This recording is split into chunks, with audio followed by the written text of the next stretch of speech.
Христос воскрес! Дорогие, сегодня мы читаем Евангелие про двух вучняў, якія ішлі поўныя смутку, расчаравання.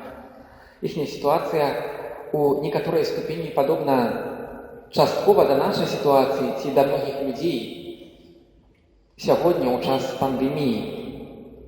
Некоторые находятся у паницы, у сумнений, что будет далее. Некоторые терпят, ці хварэюць. Мы переживаем кожны по-своему разные тяжкости. Скажите, кто из вас любит тяжкости? Кто любит боль? Только отец. Дорогие мои,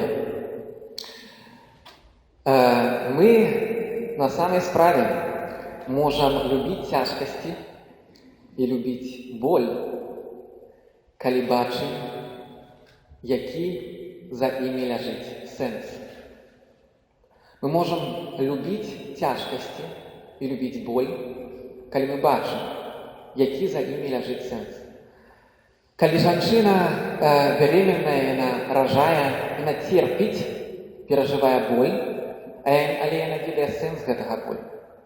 Калі якісьці алкаголік знаходзіцца ў часе рэабілітацыі ці наркаман, ён шмат терпіць, але ён ведае, да чаго прыводзіць гэта цярпенне. У наш час мы можам за некаторае цярпенне ці боль плаціць.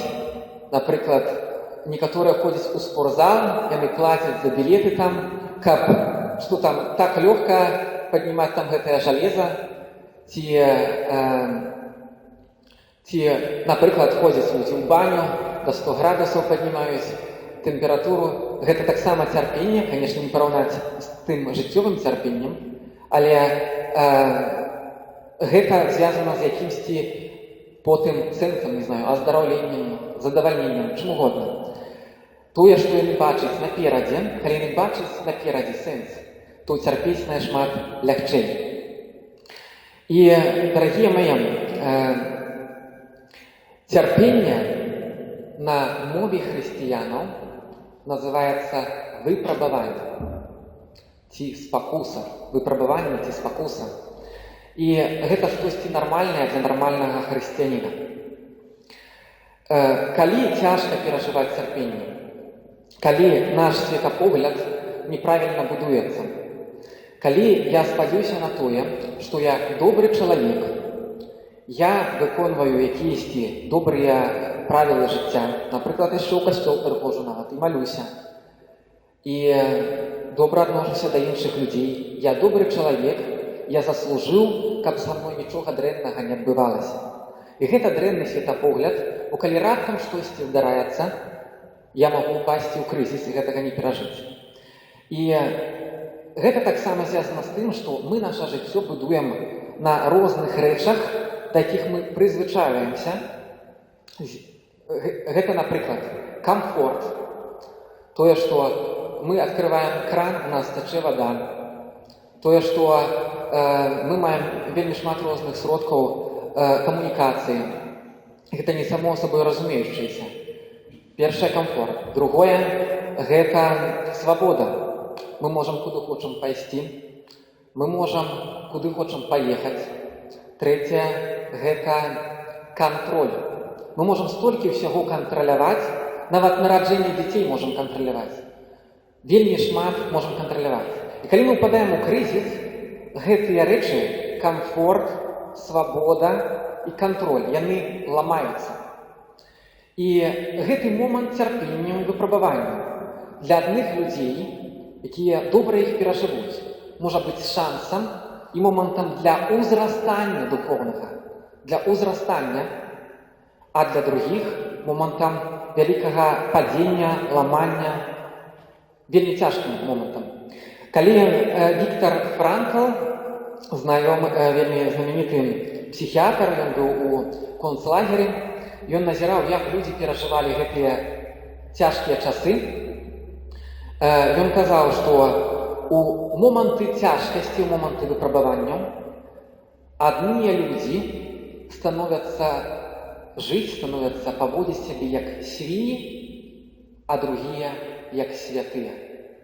Адны як свіні, другія як святыя. Бо ў гэты момант вылазяць на паверхню тыя рэчы, якія часовыя, на якіх мы будавалі наша жыццё. Дарагія маі, калі на самай справе паглядзець, якія выпрабаванні мы цяпер маем, ці яны вялікія выпрабаванні ў нашым жыцці, калі мы паглядзім на гісторыю чалавецтва, калі мы яшчэ, можа, спомнім нашых бабуль, калі мы яшчэ не мелі ў нашым жыцці часу, калі трэба было галадаць, калі мы перажывалі часы голаду, калі большасць нашых дзяцей да 3 гадоў яшчэ не памірала, калі нам не прыйшлося яшчэ ісці на вайну, то у гісторыі чалавецтва мы належым да прывіляванага пакалення. Бо яшчэ 100 гадоў назад такія падзеі маглі адбывацца кожныя 10 гадоў. І цяпер я хачу запрасіць, каб мы павучыліся ад Пятра, апостала, і ад Езуса, як перажываць цяжкія сітуацыі. Хто такі Пётр? Я ўжо неаднаразова расказваў, што гэта адзін з самых зламаных вучняў. Езус яго вельмі шмат выпрабоўваў. І я прачытаў, калі рыхтаваўся, одну цытату са Святого Пісання. У Лукі 22:31 кажа Езус до Петра: «И сказал Господь: Симон, Симон, се сатана просил, чтобы сеять вас, как пшеницу, но я молился о тебе, чтобы не схуднела вера твоя, и ты некогда, обратившись, утвердил братьев своих». Что тут цікавого? Сатана просил, можно сказать, выпробовать, спокушать, отдавать тяжкости апостолу.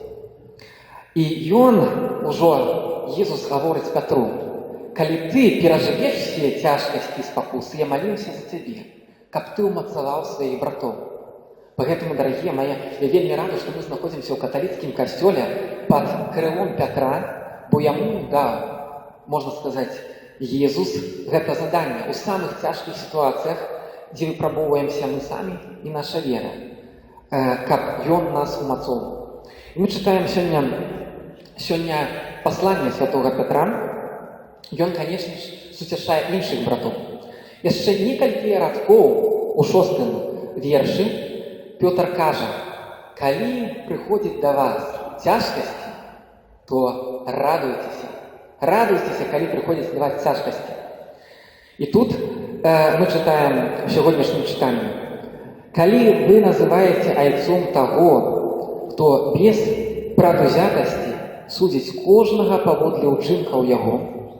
Дорогие мои, тут первое, Петр хочет нам, так сказать, обновить наш светопогляд, наше мышление. Перш Бог наш Отец. Мы называем его Отцом. Это повинно быть первым у нашем светопогляде. Бог наш добрый Отец.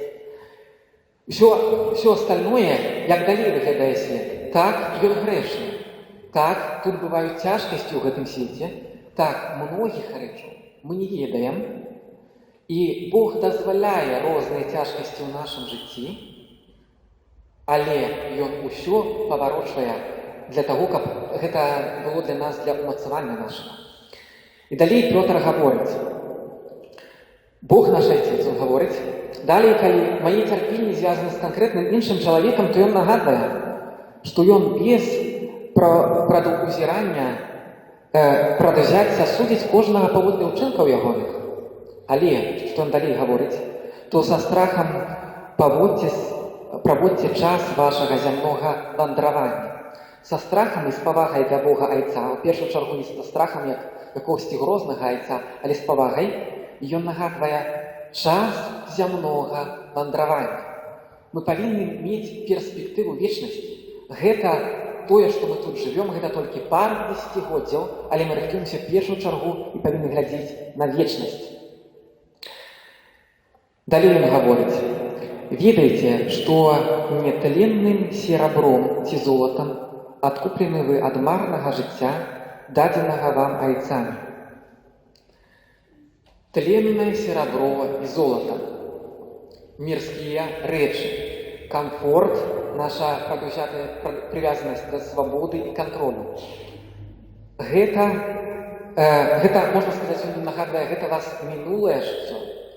На гэтым мы не можем будовать нашу упэўненасць, на гэтым мы не можем спадзявацца. А на што мы павінны спадзявацца і на чым мы павінны будаваць нашу упэўненасць, наше жыццё? Але каштоўнаю крывёю Хрыста, як беззаганнага і чыстага ягняці вы адкуплены. Ён быў прадвызначаны яшчэ да стварэння свету, але з'явіўся ў апошнія часы дзеля вас, што паверылі праз яго ў Бога, які ўваскрасіў яго з мёртвых. Я дарыў хвалою, каб вы мелі веру і надзею на Бога. Каб вы вели веру і надзею на Бога. Гэта перспектыва таго, што Бог наш Отец. Мы помнім пра Пасху, якую мы празднавалі яшчэ пару тыдняў назад. Гэта жыццё на гэтым жыцці не заканчваецца. І тыя рэчы, якія мы тут маем, служаць для нашага ўзрастання.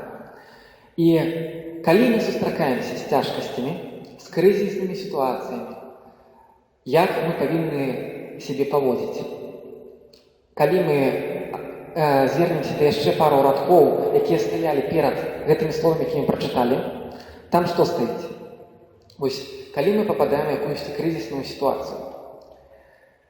Поэтому, говорит Петр, приготовьте свой ум к действию. Храните самообладание, полностью надейтесь на благодать, которая будет вам дана, когда явится Иисус Христос.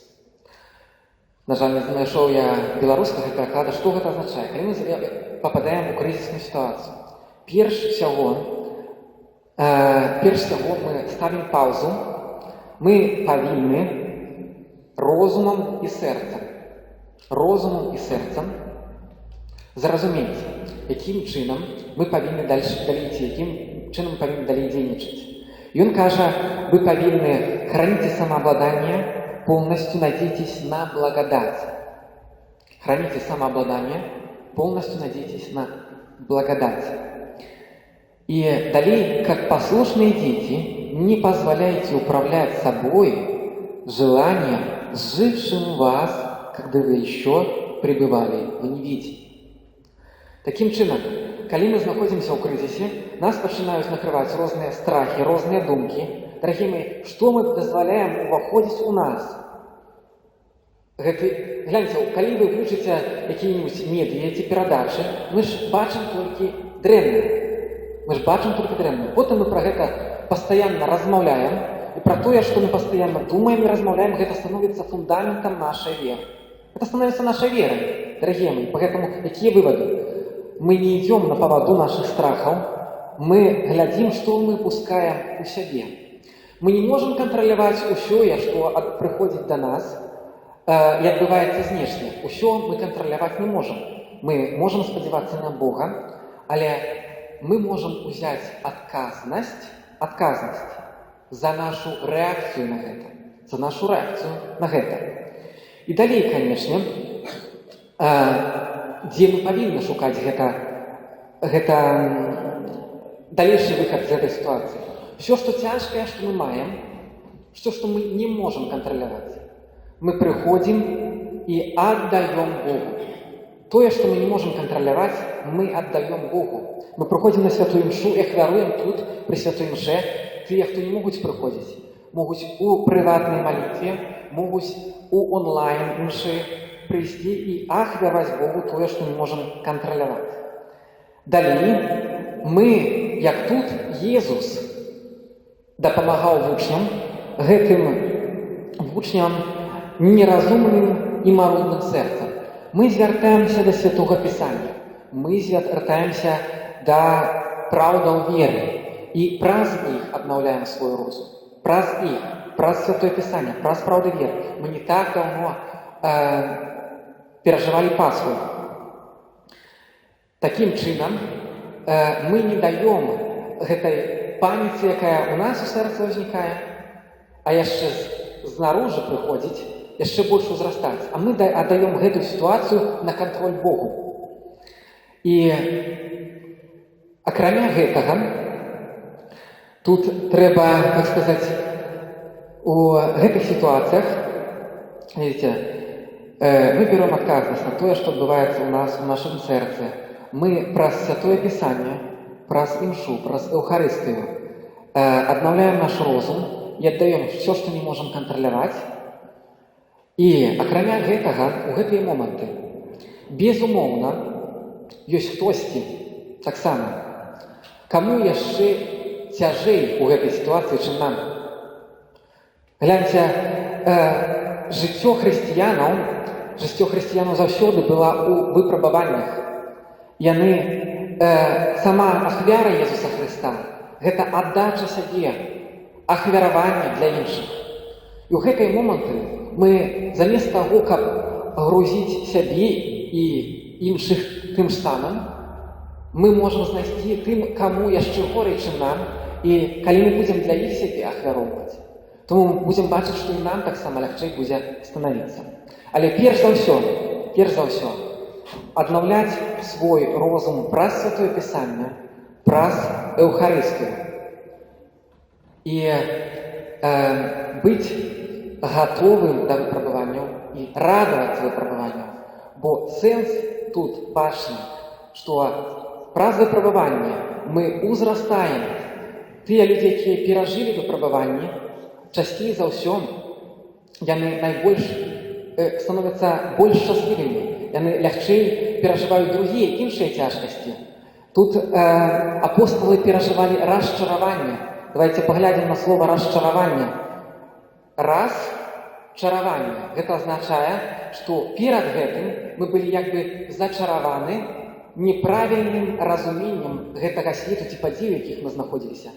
То есть, калі адбываецца крызіс, мы выходзім з гэтай зачарованасці да рэальнасці. Гэта шанс тыя рэчы, якія былі неправільныя ў нашым жыцці, даць Богу, каб ён выправіў і падняў нас на новы ўзровень разумення. Помніце заўсёды, наш Бог, наш Айцец. Так як Езус Хрыстос тут знаходзіўся разам з гэтымі апостоламі побач, так і ён у кожным з гэтых момантаў знаходзіцца разам з намі.